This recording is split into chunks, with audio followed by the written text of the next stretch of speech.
দর্শক, এই মুহূর্তে আমি অবস্থান করছি রাজধানীর বিমানবন্দরের এয়ারপোর্টের সামনেই অবস্থান করছি। কিছুক্ষণের মধ্যেই সাবেক প্রধানমন্ত্রী বেগম খালেদা জিয়ার কিন্তু লন্ডনের উদ্দেশ্যে যে যাত্রা, সেই যাত্রার জন্য কিন্তু বিমানবন্দরে প্রবেশ করার কথা রয়েছে।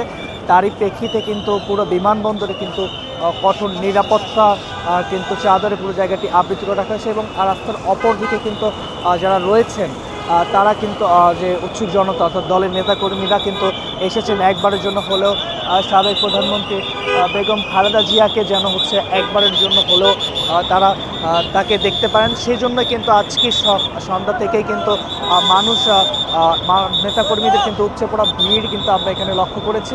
এবং দর্শক দেখতেই পাচ্ছেন রাস্তার অপর দিকে কিন্তু এখনও মানুষ রয়েছে এবং মানুষ কিন্তু তাদের যে আইনশৃঙ্খলা রক্ষাকারী বাহিনী রয়েছে তাদের যে নিরাপত্তা, পুরো বিমানবন্দরে কিন্তু নিরাপত্তার চাদরে কিন্তু আবৃত করে রাখা হয়েছে। তো সেটা থেকে জানিয়ে রাখতে চাই, আজকে 10টার সময় কিন্তু বেগম জিয়ার কিন্তু ফ্লাইট রয়েছে।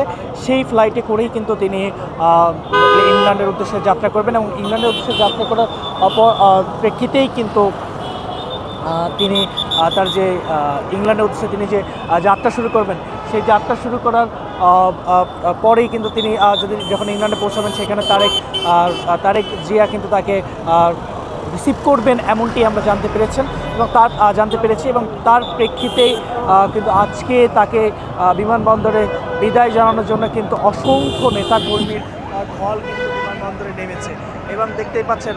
আর এখানে কিন্তু বেগম জিয়ার প্রবেশের যে কথা রয়েছে তারই প্রেক্ষিতে আইনশৃঙ্খলা রক্ষাকারী বাহিনী সহ সকল যত পুলিশ, বাংলাদেশ সেনাবাহিনী সহ আর্মড ব্যাটালিয়ন পুলিশ সহ কমিউনিটি পুলিশ সহ সকলেই কিন্তু এখানে অবস্থান করেছে এবং পুরো জায়গাটি কিন্তু নিরাপত্তার চাদরে কিন্তু আবৃত করে রেখেছে।